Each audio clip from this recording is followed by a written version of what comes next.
반갑습니다. 저번 시간까지 예수님의 그 산상 설교 강의를 마쳤고요. 오늘부터는 여호수아 강해를 시작하려고 합니다. 여호수아 강해인데 신명기를 읽어서 좀 당황하셨죠? 네.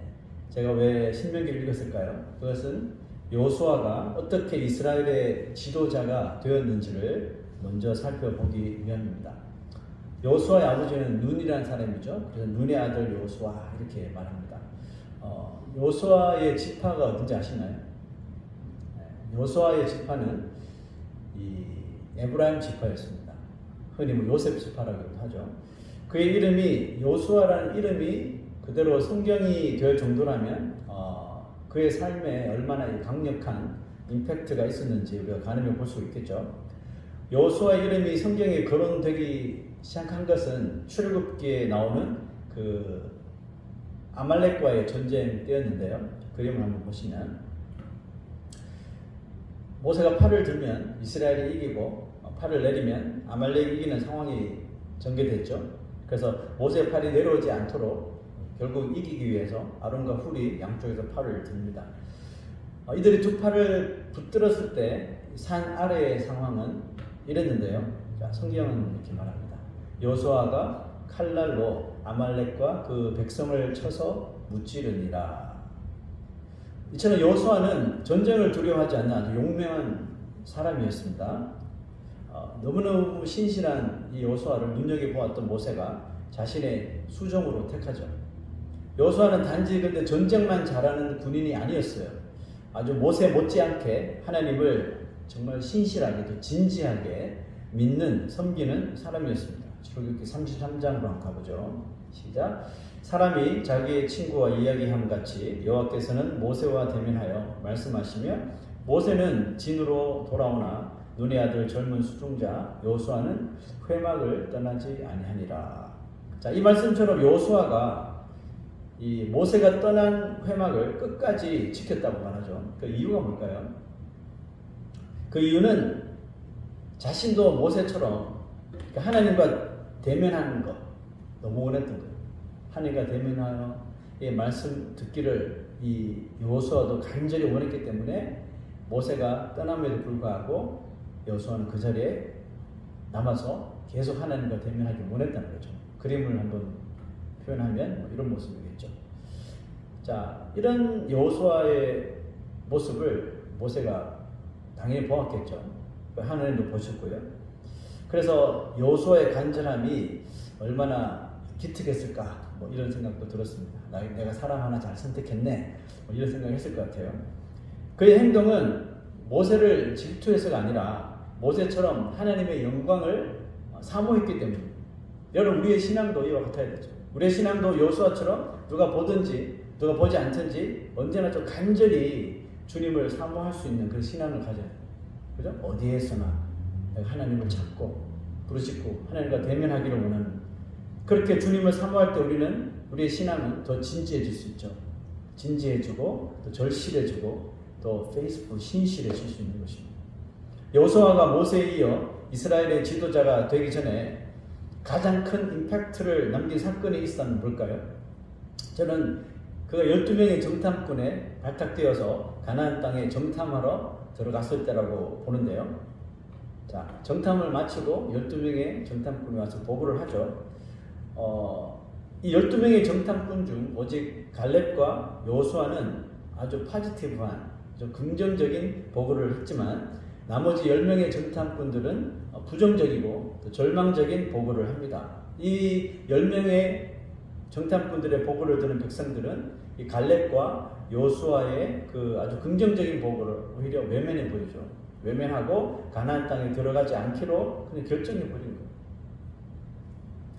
백성들의 불순종한 대가는 참으로 가혹했죠.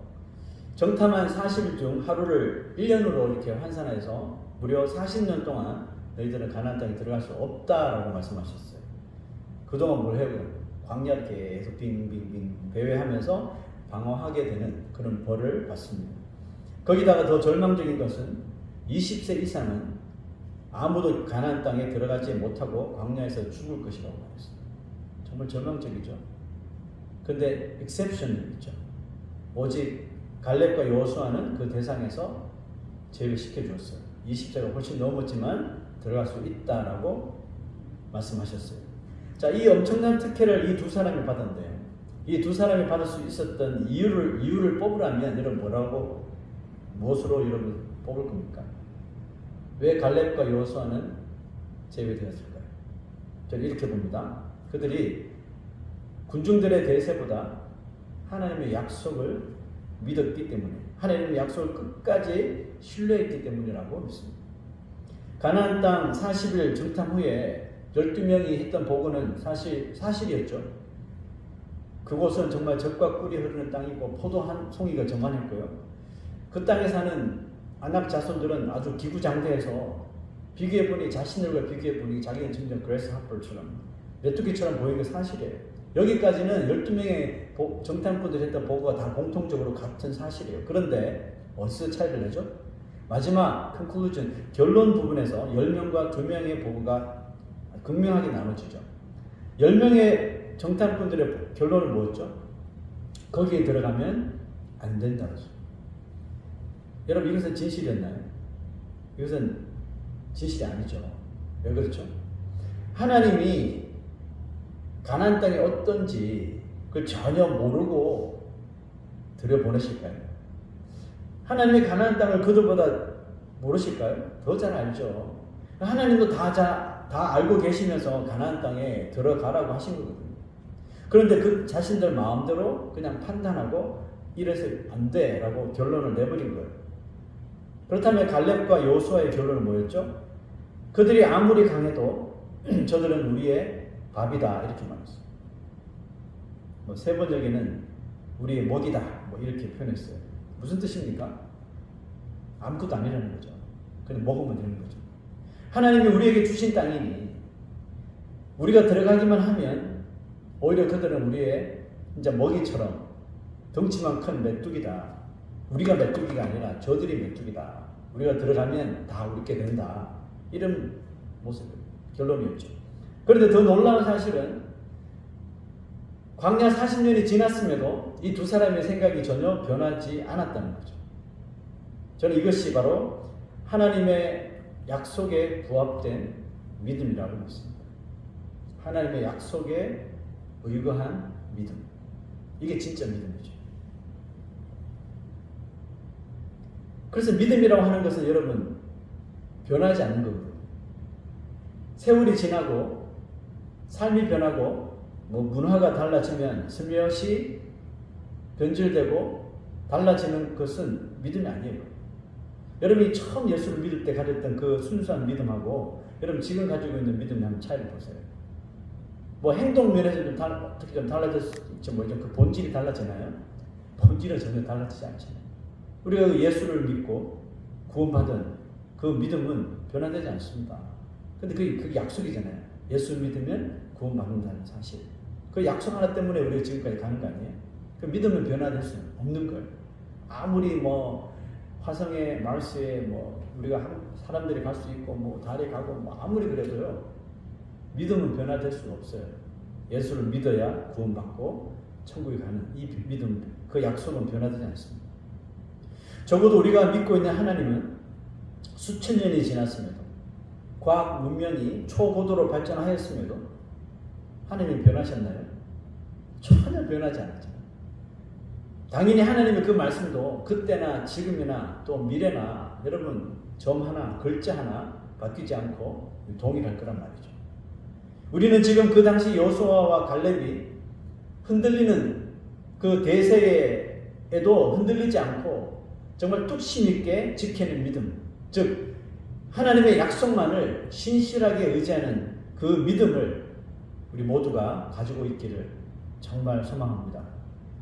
우리는 성경이 여호수아가 모세의 후계자라고 기록하고 있으니 이 문제를 그냥 대충 볼 수도 있습니다. 하지만 사실 여호수아가 이스라엘의 두 번째 지도자가 되는 길은 솔직히 간단하지만은 않았다는 건데요. 오늘 그 두 가지 이야기를 좀 해보려고 해요.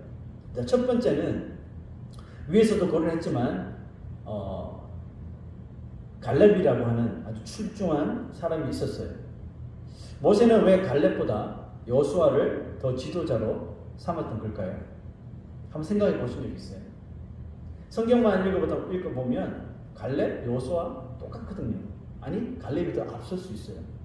갈렙은 그 당시 가장 많은 이 인구를 가지고 언제나 이 12지파를 앞서서 리더했던 유다 지파 출신이고, 그 유다 지파 중에서도 아주 핵심적인 인물이었습니다.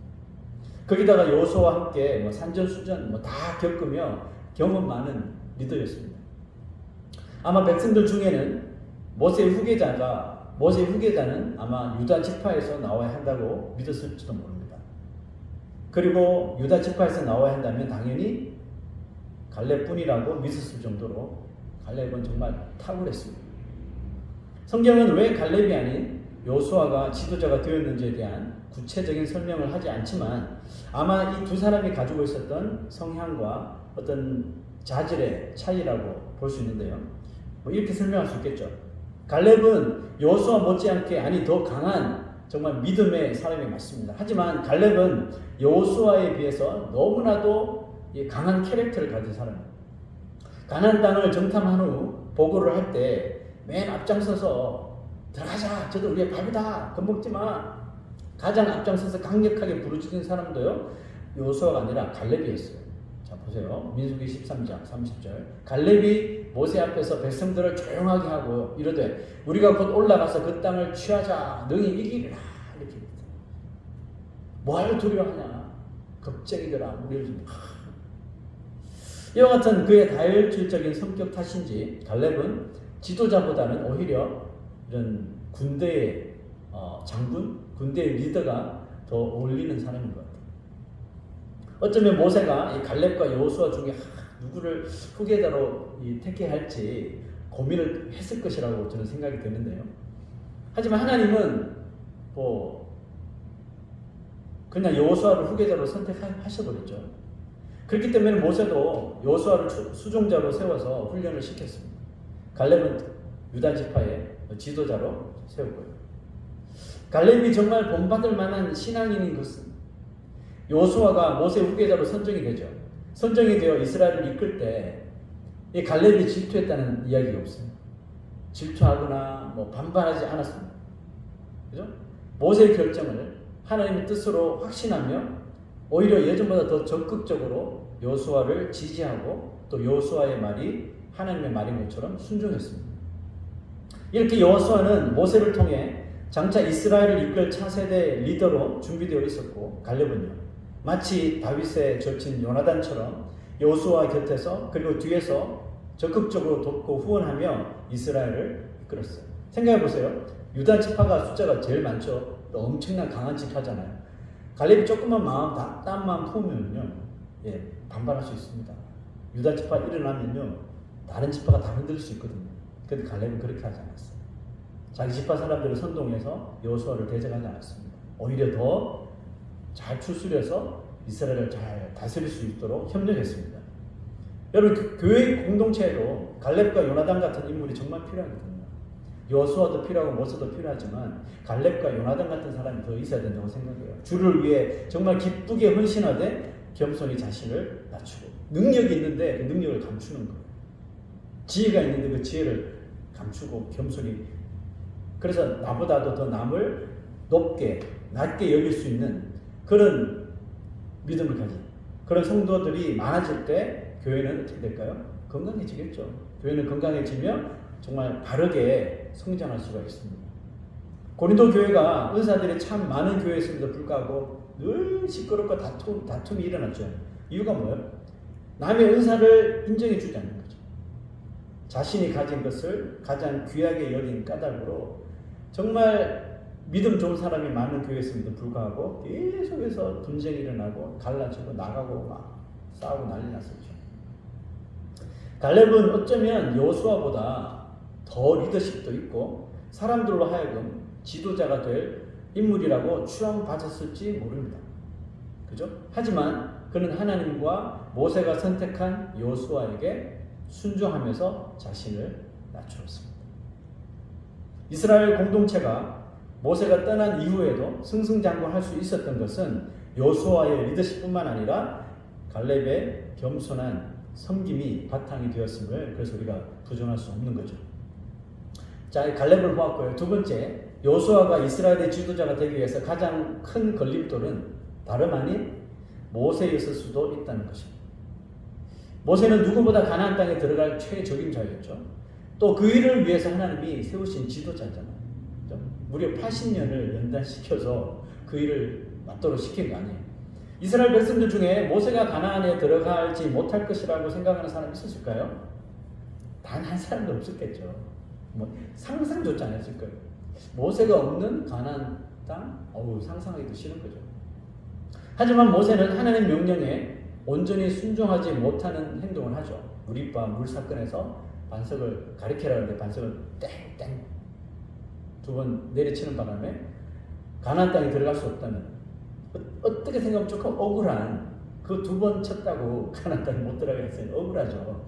청천벽력 같은 말을 듣습니다. 그럼에도 가나안 땅을 모세는 사모하죠. 그래서 가나안 땅을 향한 모세의 심장은 멈추지 않습니다. 오히려 더 크게 뛴 거죠. 들어갈 수 없다 그러니까 더 들어가고 싶은 거죠. 그래서 어느 날 이 하나님과 내가 좀 단판을 지어야 되겠다는 결심을 합니다. 그리고 성경은 그 장면을 이렇게 기록하는데요. 시작. 구하옵나니 나를 건너가게 하사 요단 저쪽에 있는 아름다운 땅, 아름다운 산과 레바논을 보게 하옵소서. 이렇게 좀 애절하게 하나님, 제가 이것 때문에 여기까지 왔는데 제발 좀 들어가게 해달라고. 이렇게 제가 그 무리바에서 반석 친 거 진짜 잘못했습니다. 앞으로 안 그럴게요. 그러면서 제발 좀 보내달라고 막 애걸 한 거예요. 성경은 이렇게 했지만 얼마나 하나님 바짓가랑이 붙잡으면서 애원했을까요? 보내달라고. 들여보내달라고. 근데 여러분 사실 이 장면은요, 이미 여호수아를 후계자로 책정한 후입니다. 그러니까 이 모세 요청은 지금 내가 이스라엘의 지도자로 백성들 이끌고 가는다는 뜻이 아니라 그냥 요단강 넘어가서 가나안 땅을 좀 발만 밟게 해달라고, 가나안 땅을 내 눈으로 직접 좀 볼 수만 있도록 요청하는 거예요. 그럼에도 하나님의 대답은 어땠을까요? 변함이 없었죠. 모세가 그 말을 듣고 좀 아쉬움이 들었을까요? 신명기에 모세가 썼잖아요. 신명기에 자신이 하나님께 들은 말을 좀 그대로 이렇게 적었어요. 자, 시작. 내게 이르시기를 그만해도 좋하니 이 일로 다시 내게 말하지 마라. 모세가 좀 뿔이 났나 봐요. 그래서 하나님 하신 말 그대로 성경에 있었거든요. 그만 좀 해라. 이 일은 다시 나에게 말하지 말라. 라고 하나님께서 말씀하시는 거예요. 모세의 간청을 정말 단칼에 거절하신 하나님은 좀 마음이 좀 짠하셨는지 모세가 죽기 전에 한 가지 이제 제안을 하셨는데요. 비록 가나안 땅에 들어가지는 못하지만 가나안이 보이는 높은 산으로 올라가서 가나안의 모든 지역을 마치 이렇게 파노라마처럼 한눈에 볼 수 있도록 특별한 능력을 부여하셔서 이렇게 쫙 보게 하신 것 같아요. 그리고 다시 한번 확인하시듯이 이런 말씀하셨어요. 보세요. 이는 내가 아브라함과 이삭과 야곱에게 맹세하여 그의 후손에게 주리라 한 땅이라. 내가 네 눈으로 보게 하였거니와 너는 그리로 건너가지 못하리라. 하나님 좀 너무하신 거 아니에요? 자, 이 말씀은 모세가 어디서 죽을 것인지 알려주시는 말씀이기도 합니다. 모세는 결국 요단강을 건너보지 못하고 모압 땅에서 죽게 되죠. 성경은 그런데 한 가지 의미심장한 말을 기록하고 있습니다. 다음 구절 보세요. 시작. 모세가 죽을 때 나이 120세였으나 그의 눈이 흐리지 아니하였고 기력이 쇠하지 아니하였더라. 그 당시에 살았던 사람들의 평균 연령은 130세를 조금 넘었어요. 120세니까 아직 죽을 나이는 아니죠. 성경은 이 모세가 어디에 묻혔는지 아는 자가 없다고 분명히 기록하고 있죠. 그런 걸 봐서 그는 아마 홀로 그 느보산에 올랐다는 것이 확실하겠죠. 그곳에서 마지막 생을 마감했을 것으로 추정이 되는데요. 여러분, 모세는 120세에 눈도 흐리지 않고 기력도 쇠하지 않았으니 그 높은 산을 혼자 오를 정도로 아주 몸도 건강했고 정신도 아주 맑았다는 것을 알 수 있죠. 그러면서 이런 생각을 한번 해봤어요. 만약에 모세가 느보산에 올라 요단강 너머에 있는 가나안 땅을 쫙 펼쳐서 그 아름다운 땅을 보고 나서 또 마음이 변해서 가나안에 들어가겠다고 만약 그랬다면 여러분 과연 어떤 일이 벌어졌을까요? 제일 난감한 사람은 누구였을까요? 저는 여호수아였지 않았을까 생각합니다. 그죠? 모세가 옆에 있는데 자기가 리더, 지도자 역할을 하기가 얼마나 쑥스럽겠어요. 쑥스럽고 아마 계속 무슨 일을 하든지 모세의 눈치를 아마 보았을 거라고 생각되는데 백성들은 어땠을까요? 백성들은 아마 대환영이 있겠죠. 앞으로 미지의 땅으로 들어가 감당해내야 할 수많은 일들을 생각해 볼 때 경험치로만 봐도 많이 떨어지는 젊은 여호수아보다는 이 모세가 훨씬 더 나을 것이라고 모든 백성들이 생각했을 거 아니에요. 일단 가나안에 들어간 후에 모세가 가나안 땅에 이스라엘 백성들을 이끌고 들어간 후에 여호수아에게 지도자의 직책을 맡겨도 나쁘지 않겠다고 아마 생각들을 했을 거예요. 하지만 모세는 느보산에 올라서 하나님이 보여주신 그 아름다운 적과 꿀이 흐르는 가나안 땅을 살펴본 후에 오히려 더 이상 가나안 땅에 대한 미련을 접어버립니다. 더 이상 갖지 않아요. 그곳에 들어가겠다고 이야기도 꺼내지 않습니다. 모세가 여호수아나 백성들에게 자신이 가나안에 들어간 후에 지도자 임계하겠다고 한들 여러분 반대할 사람보다 아마 오히려 찬성할 사람이 아마 여호수아 자체도 아마 더 좋아했을지 몰라요. 이제 다음 주부터 여호수아를 본격적으로 볼 텐데 두려워하잖아요. 여호수아가 내가 어떻게 이 많은 백성들을 이끌 수 있을까 두려워하잖아요. 그래서 아마 모세가 내가 저기까지만 할게 그러면 여호수아 너무 좋아했을 거예요. 그죠? 그럼에도 불구하고 모세는 조용히 그 이스라엘 공동체를 떠나는 길을 택했습니다. 자, 모세의 결정에 대하여 한번 곰곰이 생각해 보십시오. 저도 모세가 그 결정을 할 때 마음이 어땠을까 한번 그 모세가 돼가서 한번 묵상해 봤어요. 모세는 너무나 가나안에 들어가고 싶다는 의지를 하나님께 보였지만 마치 겟세마네 동산에서 기도하신 예수님처럼 내 원대로 마시고 하나님의 뜻대로 하시옵소서 하면서 순종의 길을 택했습니다. 이 시대 그리스도인들 가운데 내 원대로 하지 않고 아버지의 뜻대로를 선언하는 사람이 여러분 얼마나 될까요? 선언은 많이 하겠죠. 그죠? 선언은 많이 할 거예요. 기도할 때마다 내 뜻이 아니라 아버지의 뜻대로 하게 해달라고. 선언은 많이 할 거예요. 그러나 정작 아버지의 뜻보다 하나님의 뜻보다 내 원대로를 더 지향하지 않을까요? 항상 내 원대로 살면서도 하나님의 뜻대로 살게 해달라고 뻔뻔하게 기도하며 살지는 않을까요? 그죠? 기도만 그렇게 해놓고는 자기 마음대로 해요. 자기 원대로. 이분 신앙생활마저도 자기 원대로 하는 거예요. 여러분 갈렙과 모세가 없었다면 과연 여호수아가 이스라엘의 지도자가 될 수 있었을까 하는 생각도 들었어요. 이 두 사람은 여호수아 지도자 만들기에 어떻게 보면 정말 진심이었어요. 진심이었고 또 여호수아를 지도자 만들기 위해서 자신을 더 낮추면서 오히려 여호수아를 높여 주었습니다. 특히 모세는 모든 이스라엘의 민심을 이제 자신에게서 여호수아에게로 돌리는데 아주 혁혁한 공을 세워줬는데요. 자, 9절 한번 보시죠. 모세가 눈의 아들 여호수아에게 안수하였으므로 모든 백성들이 보는 곳에서 안수를 했죠. 그에게 지혜의 영이 충만하니 이스라엘 자손이 여호와께서 모세에게 명령하신 대로 여호수아의 말을 순종하였더라. 공식적으로 여호수아를 높여준 거죠. 성경은 모세 이후에는 이스라엘의 모세와 같은 인물이 일어나지 못하였다고 기록할 정도로 모세의 삶을 높여주었습니다. 자신을 스스로 높이는 것만큼 보기 민망하고 보기 불편한 것이 여러분 있을까요? 그게 어떤 일이든지 간에 자기가 자기 입으로 자기 자신을 높이고 자랑하는 것처럼 참 민망스러운 건 없죠. 그러나 우리가 갈렙과 모세와 같이 예수 그리스도를 닮아서 자기를 부인하며 날마다 살아간다면 하나님의 손이 자신을 겸손히 낮추는 우리의 손을 분명히 높이 들어 올려 주실 것입니다. 마치 성경이 모세를 결국 높이 올려준 것처럼요. 이렇게 갈렙과 모세의 이 겸손의 순종으로 말미암아 여호수아는 이스라엘의 차기 지도자가 되었고 그들의 프로젝트는 이렇게 완성되었으며 이제 여호수아를 필두로 이스라엘의 가나안 정복이 시작됩니다.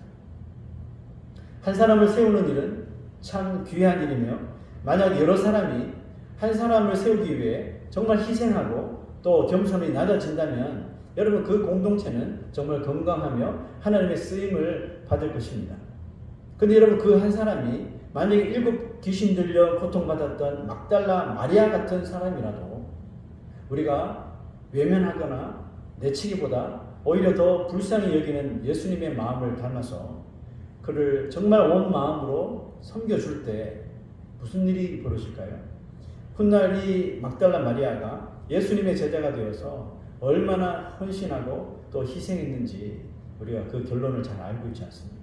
이처럼 우리가 그 한 사람이 비록 지도자가 아니라 우리 사람들에게 외면받을 수 있는 그런 사람일지라도 우리가 불쌍히 여기는 마음으로 그 한 사람을 섬겨줄 때 결국은 그 섬김으로 인하여 그 한 사람은 정말 그리스도의 정말 훌륭한 또 그 제자가 될 수 있으리라 믿습니다. 바울의 겸손한 입술이 디모데를 높여주자 디모데가 인정을 받고 빌립보 교회가 강건해졌습니다. 우리 건강한 교회와 각 가정도 이렇게 겸손한 입술로 서로를 높이며 그리스도의 제자를 만드는 은혜가 가득히 넘치는 우리 공동체가 되기를 주의 이름으로 축원합니다. 다 같이